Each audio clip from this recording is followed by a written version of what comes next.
Grammar Malayalam സീരീസിലെ 24ാമത്തെ അധ്യായമാണ് ഇന്ന് നമ്മൾ ചർച്ച ചെയ്യാൻ പോകുന്നത്. ഇതിൽ പ്രധാനമായും ചർച്ച ചെയ്യുന്ന ഒരു വിഷയം റെഗുലർ ആൻഡ് ഇറഗുലർ വേർബ്സുകളുടെ പ്രത്യേകതകൾ എന്താണ്, അവ എങ്ങനെയൊക്കെയാണ് ഫോം ചെയ്യുന്നത്, അവ എന്താണ്, അവ എവിടെയൊക്കെ യൂസ് ചെയ്യേണ്ടത് എന്നറിയാൻ നിങ്ങൾ അറിഞ്ഞിരിക്കേണ്ട കാര്യങ്ങൾ എന്തൊക്കെയാണ് എന്നുള്ളതാണ്.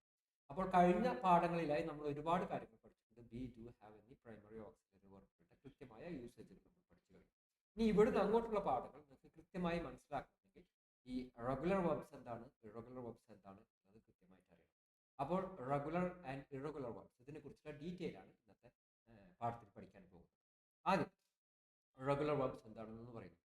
The past simple and past participle of regular verb is ED.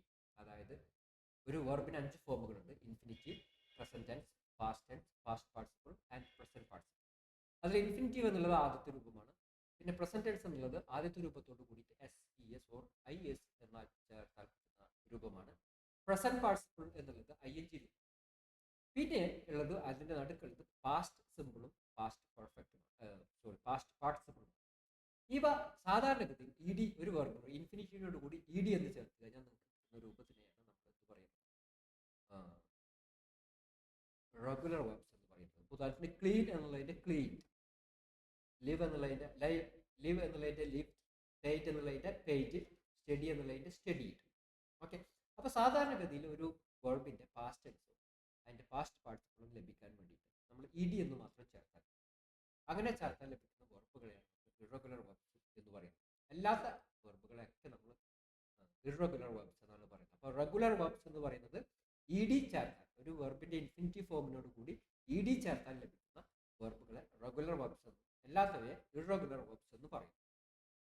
അപ്പോൾ സാധാരണഗതിയിൽ നമ്മൾ ഇറഗുലർ വെർബ്സിനാണ് കൂടുതൽ പ്രാധാന്യം കൊടുത്ത് പഠിക്കുക. V1, V2, V3 എന്നിങ്ങനെയാണ് പഠിക്കുന്നത്. അപ്പോൾ നമ്മൾ സാധാരണ ഒരു ലേണർ തെറ്റിദ്ധരിക്കുന്നത് ഇംഗ്ലീഷിലെ എല്ലാ വെർബുകളും അങ്ങനെയാണ്. യഥാർത്ഥത്തിൽ ഒരു 125ഓളം വെർബുകൾ മാത്രമേ അങ്ങനെയുള്ളൂ. അപ്പോൾ right, wrote, written, speak, spoke, spoken, buy, bought, bought എന്നിങ്ങനെ ഉള്ള വെർബുകളാകെ 125 വെർബുകൾ. മഹാഭൂരിപക്ഷം വെർബുകളും ഇതേപോലെ പാസ്റ്റ് ടെൻസും പാസ്റ്റ് പാർട്ടിസിപ്പിളും ഇ ഡി എന്ന് ചേർത്താൽ ലഭിക്കുന്നവയാണ്. നമുക്ക് past simple, I cleaned my shoes yesterday. അപ്പോൾ അതിൻ്റെ അർത്ഥം ഞാൻ ചെയ്തു എന്നാണ് പാസ്റ്റ് സിമ്പിളിൻ്റെ അർത്ഥം വരിക. അതിന് മാത്രമാണ് സ്വതന്ത്രമായ അർത്ഥമുള്ള 2 പദങ്ങളുണ്ട്, ഒന്ന് പ്രസന്റ് ടെൻസിനും പാസ്റ്റ് ടെൻസിനും. ബാക്കിയെല്ലാം അതിൻ്റെ മുന്നേ വരുന്ന ഓക്സിലറി വെർബുകൾക്കനുസരിച്ച് അർത്ഥവ്യത്യാസം ഉണ്ടായിരിക്കാം. ഓക്കെ, അപ്പോൾ I cleaned my shoes yesterday, ഒരു കൺഫ്യൂഷനും ഇല്ല അവിടെ സബ്ജക്റ്റ് ഏകവചനം ബഹുവചനം വ്യത്യാസങ്ങളില്ല. അപ്പോൾ വളരെ സിമ്പിളായിട്ട് പഠിക്കാൻ കഴിയുന്ന ഒരു വെർബിൻ്റെ ഫോമാണ് പാസ്റ്റ് സിമ്പിൾ പാസ്റ്റ് എന്നുള്ളത്. I cleaned my shoes yesterday, ഞാൻ എൻ്റെ ഷൂസ് ഇന്നലെ കഴുകി. അർത്ഥം ക്ലിയർ ആണ്. ചാർലി സ്റ്റഡീഡ് എഞ്ചിനീയറിംഗ് അറ്റ് യൂണിവേഴ്സിറ്റിയിൽ എഞ്ചിനീയറിംഗ് ആണ് ചാർലി പഠിച്ചത്. പാസ്റ്റ് പാർട്ടിസിപ്പിൾ എന്നുള്ളത് പ്രസന്റ് പെർഫെക്റ്റ് ഹാവ് ഹാസിന് ശേഷം ഉപയോഗിക്കുന്നു. I have cleaned my shoes, ഞാൻ എൻ്റെ ഷൂസ് ക്ലീൻ ചെയ്തിട്ട് ഉണ്ട് എന്നർത്ഥം. അപ്പോൾ ഈ പാസ്റ്റ് പാർട്ടിസിപ്പിൾ മുമ്പ് ഹാവ് വരാം, ഹാസ് വരാം, ഹാഡ് വരാം, വിൽ ഹാവ് വരാം, കുഡ് ഹാവ് വരാം, ഷുഡ് ഹാവ് വരാം, മസ്റ്റ് ഹാവ് വരാം, നീഡ് ഹാവ് വരാം, അങ്ങനെ കുറേ സംഗതികൾ വരാം. അതിനനുസരിച്ച് അർത്ഥങ്ങൾ മാറിക്കൊണ്ടിരിക്കും. ഇവിടെ ഐ ഹാവ് ക്ലീൻഡ് നമ്മൾ 15 മുതൽ 18 വരെ അദ്ദേഹത്തിൽ പഠിച്ചു. ഞാൻ അതിൻ്റെ ഷൂസ് വൃത്തിയാക്കിയിരിക്കുന്നു. And Jane has lived in London for 10 years, 10 വർഷത്തോളം ആയിട്ട് അവിടെ ജീവിച്ചിരിക്കുന്നു, ഇപ്പോഴും അങ്ങനെ തന്നെയാണ് എന്നർത്ഥം. ഓക്കെ, അപ്പോൾ ചെയ്തിട്ടുണ്ട് എന്നുള്ള അർത്ഥത്തിൽ നമ്മൾ പാസ്റ്റ് പാർട്ടിസിപ്പിളാണ് ഉപയോഗിക്കുന്നത്. അപ്പോൾ പാസ്റ്റ് പാർട്ടിസിപ്പിൾ എന്താണെന്ന് നിങ്ങൾക്ക് മനസ്സിലാക്കണം. സാധാരണഗതിയിൽ ഇ ഡി ചേർത്ത ഫോമിനെയാണ് നമ്മൾ പാസ്റ്റ് പാർട്ടിസിപ്പിൾ എന്ന് പറയുന്നത്. എന്നാൽ ചില വെർബുകൾ അങ്ങനെയല്ല, അങ്ങനത്തെ ഇറഗുലർ വെർബ്സ് എന്ന് പറയും. ഇനി പാസീവിൽ ബി, ഈസ്, ആറ്, വേറ്, ഹാസ്, ബീൻ എന്നിവയ്ക്ക് ശേഷം നമ്മൾ പാസ്റ്റ് പാർട്ടിസിപ്പിൾ മാത്രമേ ഉപയോഗിക്കാൻ പാടുള്ളൂ. അപ്പോഴാണ് പാസീവ് വോയിസിന്റെ അർത്ഥം ലഭിക്കുന്നത്. ഉദാഹരണം നോക്കാം. These rooms are cleaned every day, ഈ റൂം എല്ലാ ദിവസവും കഴുകാറുണ്ട്, വൃത്തിയാക്കാറുണ്ട്. My car has been repaired, എൻ്റെ കാറ് റിപ്പയർ ചെയ്തിട്ടുണ്ട്. ഇതിൻ്റെ അർത്ഥങ്ങൾ 21ാമത്തെയും 22ാമത്തെയും അധ്യായത്തിൽ വിശദീകരിച്ചിട്ടുണ്ട്. ഇതിൻ്റെ യൂസേജ് മാത്രമാണ്, അതായത് പാസ്റ്റ് പാർട്ടിസിപ്പിൾ ഉപയോഗിക്കുന്ന 2 സ്ഥലങ്ങൾ, ഒന്ന് ഹാവ്, ഹാസ്, ഹാഡ് പോലെയുള്ള പ്രൈമറി ഓക്സിലറിക്ക് ശേഷം 2 ഈസ്, ആറ്, വേറ് പോലെയുള്ള ബിയുടെ കോമ്പിനേഷൻ പാസീവ് ഉണ്ടാക്കാം. അങ്ങനെയാണ് ഇത് ഉപയോഗിക്കുന്നത്. സിമ്പിൾ പാസ്റ്റ് ഉപയോഗിക്കുന്നത് ചെയ്തു എന്നുള്ള അർത്ഥത്തിൽ ഏതൊരു സബ്ജക്റ്റിന് ശേഷവുമാണ്. ഇനി ഇറഗുലർ വെർബ്സ് എന്താണ് എന്നാണ് വിശദീകരിക്കുന്നത്. The past simple and past participle of irregular verbs are not E D. E D എന്ന് ചേർത്താൽ നിങ്ങൾക്ക് പാസ്റ്റ് ടെൻസും പാസ്റ്റ് പാർട്ടിസിപ്പിളും കിട്ടാത്ത വെർബുകളെയാണ് ഇറഗുലർ എന്ന് പറയുന്നത്. അത്രയേ ഉള്ളൂ. ഇറഗുലർ വെർബുകൾ എന്ന് പറഞ്ഞാൽ അത്രയേ ഉള്ളൂ. സാധാരണഗതിയിൽ ഒരു വെർബിന്റെ പാസ്റ്റ് ടെൻസും പാസ്റ്റ് പാർട്ടിസിപ്പിളും ഉണ്ടാക്കുന്നത് ഇ ഡി എന്ന് ചേർത്തിട്ടാണ്. അങ്ങനെ അല്ലാത്ത വെർബുകളെ ഇറഗുലർ വെർബ്സ് എന്ന് പറയുന്നത്. ഉദാഹരണം മെയ്ക്ക്, അതിൻ്റെ പാസ്റ്റ് സിമ്പിൾ മെയ്ഡ് ആണ്, പാസ്റ്റ് പാർട്ടിസിപ്പിൾ മെയ്ഡ് തന്നെയാണ്. ബ്രേക്ക് എന്നുള്ളതിൻ്റെ ബ്രോക്കാണ്, ബ്രോക്കൺ ആണ് പാസ്റ്റ് പാർട്ടിസിപ്പിൾ. കട്ട് എന്നുള്ളതിൻ്റെ പാസ്റ്റ് ടെൻസും പാസ്റ്റ് പാർട്ടിസിപ്പിളും ഇൻഫിനിറ്റീവും എല്ലാം ഒന്ന് തന്നെയാണ്, കട്ട് കട്ട് കട്ട് എന്നാണ് പറയുന്നത്. And sometimes the past simple and past participle are the same. ചില സമയത്ത് പാസ്റ്റ് സിമ്പിളും പാസ്റ്റ് പാർട്ടിസിപ്പിളും സെയിം ആയിരിക്കും. ഉദാഹരണം നോക്കാം. മേക്ക് എന്നുള്ളതിൻ്റെ മെയ്ഡ് ആൻഡ് മെയ്ഡ് ആണ്. ഫൈൻഡ് എന്നുള്ളതിൻ്റെ ഫൗണ്ട് ആൻഡ് ഫൗണ്ട് ആണ്. ബൈ എന്നുള്ളതിൻ്റെ ബോട്ട് ആൻഡ് ബോട്ട് ആണ്. കട്ട് എന്നുള്ളതിൻ്റെ കട്ട് ആൻഡ് കട്ട് ആണ്. I made a cake yesterday, ഞാൻ നല്ലൊരു കേക്ക് ഉണ്ടാക്കി. I have made some coffee, ഞാൻ കുറച്ച് കോഫി ഉണ്ടാക്കിയിട്ടുണ്ട്. Okay, butter is made from milk. Okay, പാലിൽ നിന്നാണ് ബട്ടർ ഉണ്ടാക്കുന്നത്. ഓക്കെ, അപ്പോൾ ഒന്ന് സിമ്പിൾ പാസ്റ്റ് ആണ്, ഒന്ന് പ്രസന്റ് പെർഫെക്റ്റ് ആണ്, ഒന്ന് പാസീവ് പ്രസന്റ് ആണ്. നോക്കൂ, sometimes the past simple and past participle are different. ചില സമയത്ത് ഈ പാസ്റ്റ് ടെൻസും പാസ്റ്റ് പാർട്ടിസിപ്പിളും ഡിഫറെൻ്റ് ആണ്. അത് നമുക്ക് നോക്കാം. ആൻഡ് ഫോർ എക്സാമ്പിൾ, ബ്രേക്ക് എന്നുള്ളതിൻ്റെ ബ്രോക്ക്, ബ്രോക്കൻ. നോ എന്നുള്ളതിൻ്റെ ന്യൂ, നോ. ബിഗിൻ എന്നുള്ളതിൻ്റെ ബിഗൻ, ബിഗൻ. ആൻഡ് ഗോ എന്നുള്ളതിൻ്റെ വെൻ, ഗോ. ഇവിടെ ബിഗൻ എന്നാണ് വരേണ്ടത്. പിശകാണ് എന്താണെന്ന് ബിഗൻ ആൻഡ് ബിഗൻ എന്നുള്ളതാണ്. And somebody broke this window, ആരോ ഒരാൾ ഇന്നലെ രാത്രി ജനൽ പൊട്ടിച്ചു. അപ്പോൾ പാസ്റ്റ് സിമ്പിളാണ്. Somebody has broken this window, അത് പാസ്റ്റ് പാർട്ടിസിപ്പിൾ, പ്രസന്റ് പെർഫെക്റ്റ്. ആരോ പൊട്ടിച്ചിട്ടുണ്ട്, പൊട്ടിച്ചിരിക്കുന്നു എന്നുള്ളത്. And this window was broken last, ഈ വിൻഡോ ഇന്നലെ പൊട്ടിച്ചു. വാസ് ബ്രോക്കണും ബ്രോക്കണും ഒരർത്ഥം തന്നെയാണ്. വാസ് ബ്രോക്കൺ എന്ന് പറയുമ്പോൾ നമ്മൾ ഒബ്ജക്റ്റിന് ആദ്യം കൊടുക്കുന്നത്. അപ്പോൾ ഇതാണ് സിമ്പിളാണ്, ഇത്രേ പറഞ്ഞിട്ടുള്ളൂ. വെർബുകൾ രണ്ട് തരത്തിലുണ്ട്, regular and irregular verbs.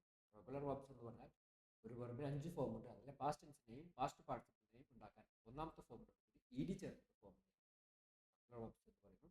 അല്ലാത്തവയെ irregular verbs എന്നാണ് പറയുന്നത്. And list of irregular verbs. ഇവിടുത്തെ ലിസ്റ്റ് ഓഫ് ഇറഗുലർ വെർബ്സിൻ്റെ മൊത്തം ലിസ്റ്റുകൾ ഇവിടെ കൊടുത്തിട്ടുണ്ട്, നമുക്ക് കാണാം. അത് അപ്പൻഡിക്സ് 2, 3 ഇതിലാണ് കൊടുത്തിട്ടുള്ളത്. അതുമായി ബന്ധപ്പെട്ട സ്പെല്ലിങ്ങുകൾ അപ്പൻഡിക്സ് 5 കൊടുത്തിട്ടുണ്ട്. ഇനി നമുക്ക് നോക്കാം എക്സസൈസുകളാണ്. Write the past simple. Okay, past participle of the verb. ഇവിടെ ഒരു വെർബിൻ്റെ ഫസ്റ്റ് ഫോം കൊടുത്തിട്ടുണ്ട്. അവിടെ ഒന്നെങ്കിൽ അതിൻ്റെ പാസ്റ്റ് സിമ്പിളും പാസ്റ്റ് പാർട്ടിസിപ്പിളും. Past simple and past participle are the same all the verbs in the exercise. ഈ എക്സസൈസിൽ എല്ലാത്തിൻ്റെയും പാസ്റ്റ് ടെൻസും പാസ്റ്റ് പാർട്ടിസിപ്പിളും ഒരേപോലെയാണ്. അപ്പോൾ അതിൻ്റെ പാസ്റ്റ് ടെൻസും പാസ്റ്റ് പാർട്ടിസിപ്പിളുമാണ് നിങ്ങൾ എഴുതുക. മേക്ക് എന്നുള്ളതിൻ്റെ മെയ്ഡ് എന്ന് കൊടുത്തിരിക്കുന്നു, കട്ട് എന്നുള്ളതിൻ്റെ കട്ട് എന്ന് കൊടുത്തിരിക്കുന്നു. അതേപോലെ ഗെറ്റിൻ്റെ, ബ്രിങ്ങിൻ്റെ, pay, enjoy, buy, sit, leave, happen, hear, put, catch, watch, understand എന്നിവ ഇതിൻ്റെ പാസ്റ്റ് ടെൻസും പാസ്റ്റ് പാർട്ടിസിപ്പിളും എഴുതുക എന്നതാണ് നിങ്ങൾ ചെയ്യേണ്ടത്. And write the simple, write the past simple and past participle of the verb. Okay, break, broken എന്നിങ്ങനെ കൊടുത്തിരിക്കുന്നു. അപ്പോൾ ബിഗിൻ എന്നുള്ളതിൻ്റെ എഴുതണം, ഈച്ച് എന്നുള്ളതിൻ്റെ എഴുതണം, ബാക്കി എല്ലാത്തിൻ്റെയും എഴുതണം. നിങ്ങൾക്ക് അറിയില്ലെങ്കിൽ അപ്പൻഡിക്സിൽ ഇതിൻ്റെ ഫുൾ ഫോമുകൾ കൊടുത്തിട്ടുണ്ട്, അത് കാണാപാഠം പഠിക്കുക എന്നുള്ളതാണ്. And put the verbs the right form. Okay, ഇവിടെ റൈറ്റ് ഫോം, ഇവിടെ വാഷ് എന്നുള്ള ബ്രാക്കറ്റ് കൊടുത്തിട്ടുണ്ട്. അതിൻ്റെ correct form I wash my hands because they were dirty. They were dirty എന്നുള്ളതിൽ നമുക്ക് മനസ്സിലാക്കാം ഇവിടെ പാസ്റ്റ് ടെൻസ് ആണ് എന്നുള്ളത്. Somebody has broken this window, ആരോ ഈ ജനൽ പൊട്ടിച്ചിരിക്കുന്നു എന്നുള്ള അർത്ഥം കൊടുത്തിരിക്കുന്നു. അതേപോലെ ഈ 14ാമത്തെയും എഴുതണം. ഇനി 4ാമത്തെ exercise, complete the sentences, choose from the list and put the verb into the correct form. Cost, drive, fly, make, meet, sell, swim, tell, think, wake up, meet. ഒന്നാമത്തെ ഉദാഹരണം, I have my some coffee, ഞാൻ കുറച്ച് coffee ഉണ്ടാക്കിയിട്ടുണ്ട്. And would you like some, നിങ്ങൾക്ക് വേണോ എന്നുള്ള അർത്ഥം. അതേപോലെ ഈ 12ാമത്തെയും എഴുതണം. ഈ എക്സസൈസുകളെല്ലാം നിങ്ങൾ ചെയ്യുക. എന്നിട്ട് അതിൻ്റെ ആൻസർ കീ നോക്കുക. ആൻസർ കീ നോക്കിയതിന് ശേഷം കറക്റ്റ് ആണെങ്കിൽ നിങ്ങൾക്ക് ഇറഗുലർ ആൻഡ് റെഗുലർ വെർബ്സ് എന്താണ് എന്ന് മനസ്സിലായിരിക്കുന്നതാണ്. ഇല്ലെങ്കിൽ നിങ്ങൾ ഈ പാഠം ഒപ്പം തന്നെ അപ്പൻഡിക്സ് നിങ്ങൾ നോക്കണം, നോക്കിയിട്ട് കറക്റ്റ് കാര്യങ്ങൾ പഠിക്കുക എന്നുള്ളതാണ്. അപ്പോൾ ഈ അധ്യായം ഇവിടെ അവസാനിക്കുകയാണ്. ഈ അധ്യായത്തിൽ നമ്മൾ പ്രധാനമായും ഡിസ്കസ് ചെയ്തത് ഒരേ ഒരു കാര്യമാണ്, എന്താണ് റെഗുലർ വെർബ്സ് എന്നുള്ളതും എന്താണ് ഇറഗുലർ വെർബ്സ് എന്നുള്ളതും. ഓക്കെ, റെഗുലർ വെർബ്സ് എന്നാൽ ഒരു വെർബിൻ്റെ പാസ്റ്റ് ടെൻസും പാസ്റ്റ് പാർട്ടിസിപ്പിളും ഉണ്ടാക്കാൻ ഇടി ചേർക്കാൻ ലഭിക്കുന്ന വെർബുകളെയാണ് റെഗുലർ വെർബ്സ് എന്ന് പറയുന്നു. അല്ലാത്തവയും ഇറഗുലർ വെർബ്സ് ആണ് പറയുന്നത്.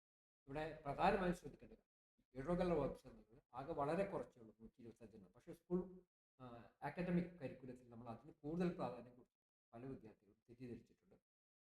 എല്ലാ വെർബുകളും അങ്ങനെ 90-90% വെർബുകളും അങ്ങനെയല്ല. ഇ ഡി ചേർത്താൽ ലളിതമായിട്ട് കിട്ടും. ഓക്കെ, അപ്പോൾ ഈ 125ഓളം വെർബുകൾ ഈ പുസ്തകത്തിൻ്റെ ഏറ്റവും അവസാന ഭാഗത്ത് അപ്പൻഡിക്സ് ആയിട്ട് കൊടുത്തിട്ട് അത് ശ്രദ്ധിച്ച് പഠിക്കുക.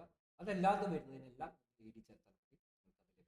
അപ്പോൾ ഇന്നത്തെ ക്ലാസ് അവസാനിക്കുകയാണ്. അടുത്ത അധ്യായമായി അടുത്ത വീഡിയോയിൽ കാണാം. നന്ദി, നമസ്കാരം.